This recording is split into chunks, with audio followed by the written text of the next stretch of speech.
ये जो चैत्र की नवरात्रि का जो आखिरी दिन होता है वो राम नवमी उसको कहते हैं।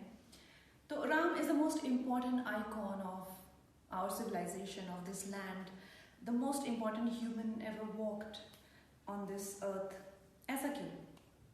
Please subscribe to our channel, and for latest updates, don't forget to press the bell button. वो कृष्ण की तरह प्रोफाउंड नहीं है, वो शिव की तरह आदि और अंत, सर्वोपरि सर्वव्यापी नहीं है, ओमनी प्रेजेंट नहीं है। तो why is it the most important man? आपने कभी सोचा है? मैंने सोचा है और इस पर कुछ अध्ययन किया है। मैं ये नहीं कहूँगी कि मुझे सब पता है, मगर आपके साथ शेयर करूँगी जो मुझे समझ आया है। सो दोस्तों, श्री राम ने एक बहुत ही एक्स्ट्रॉर्डनरी सिस्टम इस्टेब्लिश किया है जो कि ह्यूमंस विद लिमिटेशंस, क्योंकि ह्यूमंस के कई लिमिटेशंस होते हैं, उनके लिए एक सिस्टम इस्टेब्लिश किया है which is extraordinary, which is genius system. आपको लगता है कि शायद वो एक सेंटिमेंट है, वो एक इमोशन है या वो एक फीलिंग है, लेकिन उनके द्वारा इस्टेब्लिश किए हुए सिस्टम प्राइमरीली एक ही चीज़ के अराउंड वो रिवॉल्व करता है, और वो है त्याग, sacrifice. So is a righteous man जिन्होंने अपनी जिंदगी के थ्रू हमें एक ही चीज़ सिखाई है, और वो है त्याग। तो सुनने में तो हमने बचपन से सुना है, सुनने में तो अभी इतना सुन लिया है कि पूरा डिसेंसिटाइज हो गए हैं उस चीज़ को लेके। मगर मुझे ये चीज़ कब समझ आई, जब मैं 19 साल की तो एक फिल्म की शूट कर रही थी वो लम्हे।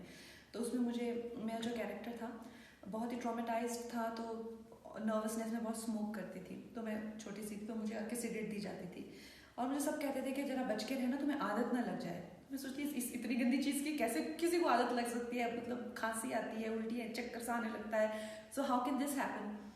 पर जैसे 6-7 महीना शूट करते रहे, उसके बाद मुझे नहीं लगा मुझे कोई आदत लगी। मगर उसके बाद जैसे दोस्त कोई आ गए, 2-3 सिगरेट पी रहे हैं तो एक सिगरेट ले लेना, फिर धीरे धीरे अपना पैकेट रखना शुरू कर दिया, फिर धीरे धीरे 10 से 12 सिगरेट्स। और फिर मैंने देखा जैसे कभी पेरेंट्स हो साथ में तो मैं उनके सामने तो कभी नहीं पी, मगर एकदम से बौखला जाना या एकदम से पीना ही है तो कुछ ना कुछ ऐसा प्लॉटिंग प्लानिंग करके खिड़कियों से कूद के कुछ भी ऐसा लगा जैसे किसी चीज़ ने गुलाम बना लिया। और मुझे एकदम से वो हो जाता है कि मुझे कोई चीज़ ऐसे जब रूल करने लगती है, तो मैं बड़ी विचलित थी उस दिन। तो मैंने अपने दोस्त जो मेरे योगा गुरु भी हैं सूर्य नारायण, उनसे कहा, मैंने कहा सर ऐसा लगता है कि जैसे किसी ने गुलाम बना लिया, और जो तलब आती है उसके बाद में जो थकान महसूस होती है, लाइफ में ऐसी कोई चीज़ नहीं है जिसने मुझे इस तरह से कंट्रोल किया हो। तो उन्होंने कहा ये तो आपके स्टेट ऑफ माइंड है। I said how is it possible? Like किसी भी चीज़ से आप जो है ये ताकत छीन सकते हो, आपको इस तरह से कंट्रोल करने की ताकत सिर्फ त्याग को अपना, जो श्री रामचंद्र ने कहा है। तो मैंने कहा यार ये त्याग है क्या? It's a very benevolent action. it is a scientifically it is designed to evolve you as a human being। अगर आप अपनी विल पावर पे काम करना चाहते हैं तो धीरे धीरे आप चाहे उपवास रखिए छोटे छोटे, जैसे मैंने कल दान दिया, तो आप त्याग उसी चीज़ का कर सकते हो जो आपको चाहिए होती है, जिसकी आपको ज़रूरत होती है। इससे आप अपने कैरेक्टर को बिल्ड कर सकते हैं, आप अपनी ज़िंदगी की कमान अपने हाथों में ले सकते हैं। फिर धीरे धीरे स्मोकिंग छोड़ी, धीरे धीरे ऐसे दोस्त छोड़े जो कहीं ना कहीं थे तो दोस्त मगर सिर्फ नुकसान ही करते थे, लेकिन छोड़े नहीं जाते थे। फिर धीरे धीरे मैंने ऐसा देखा कि कुछ रिलेशनशिप में अगर आप आते हैं तो कुछ लोग आपका अच्छा करने के बजाय ज़्यादा बुरा करने लग जाते हैं, तो उनका त्याग किया। धीरे धीरे त्याग करते करते मैं ये नहीं कहती कि मेरी लाइफ परफेक्ट है, मगर मेरी लाइफ पे डेफिनेटली मेरी ही चलती है। मुझे कोई जो है उस तरह से कंट्रोल नहीं करता है जिस तरह से एक वक्त पे बहुत सारी चीज़ें कलेक्टिवली करती थी। तो दोस्तों इस तरह से मैंने जो इंटेलिजेंस बिहाइंड दिस सिस्टम है, जैसे आप ऐसा नहीं है कि हम इस सिस्टम को जानते नहीं हैं, मगर कुछ मॉडर्न आइकन्स हैं, जैसे महात्मा गांधी का पूरा सिस्टम ही राम राज्य पे इस्टेब्लिश था। वो रघुपति राघव उन्होंने ऐसा कभी छुपाया नहीं, मगर जो भी उन्होंने ब्रिटिश के साथ में देखा था उसकी एक अध्ययन कीजिए, चाहे वो उनके कपड़े छोड़ना हो, चाहे वो नमक छोड़ना हो, चाहे वो जो भी है इंग्लिश चीज़ें छोड़ना हो, चाहे वो डांडी यात्रा हो, चाहे वो सत्याग्रह, चाहे वो अहिंसा, everything is derived from Shri Ram's system of Ram Rajya that he established।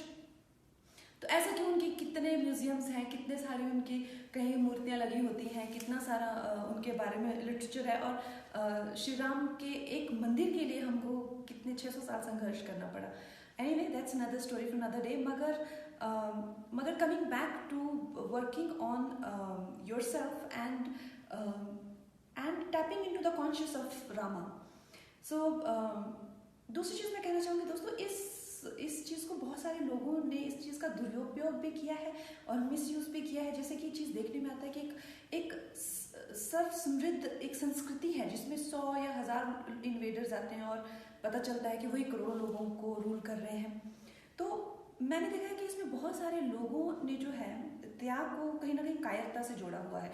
आप उस चीज़ का त्याग नहीं कर सकते जो आपकी है नहीं। आप रामायण में ये चीज़ आप अच्छे से स्टडी करिए और देखिए कि श्री राम से जब भी जो भी चीज़ कही गई, चाहे उनका राज्य हो, कुछ भी उन्होंने बहुत हंसते हंसते त्याग कर दिया। मगर जब सीता को उनसे छीन के ले जाया गया तो उन्होंने जितनी भी वेदनाएं यातनाएं सही, लेकिन उनको वापस लाए। और जब उन्होंने इस बात का एहसास किया कि मैं अपनी स्त्री से इतना प्यार करता हूँ कि वो कहीं ना कहीं मेरी सबसे बड़ी कमजोरी बन गई है, तो उनको एक सेफ जगह पे रख के उन्होंने वाल्मीकि जी के आश्रम उनका भी त्याग किया। इवेंचुअली वो सरयू नदी में जाके उन्होंने समाधि ले ली थी, अपने प्राणों का भी त्याग किया था। मगर what I am trying to say is के जो आपका है नहीं आप उसका त्याग नहीं कर सकते। पहले आपको you have to first be worthy of it. और जितने भी कुछ लोग हैं जो मतलब Why Ram is still the most important icon, जबकि उनके बहुत सारे छोटे छोटे सस्ते कॉपी हैं, मगर why is he the most important icon is because he is the greatest warrior also. When you are the greatest warrior and when you are preaching non-violence is greatness. जब आप लड़ ही नहीं सकते, जब आप कुछ कर ही नहीं सकते, तो आप non-violence से preach करेंगे ना, और आप करेंगे क्या? So that is why I say that Rama is the biggest legend and the icon that we have here, and उन्हीं का राम राज्य जो है वो चलता रहे, जीता रहे। जय श्री राम।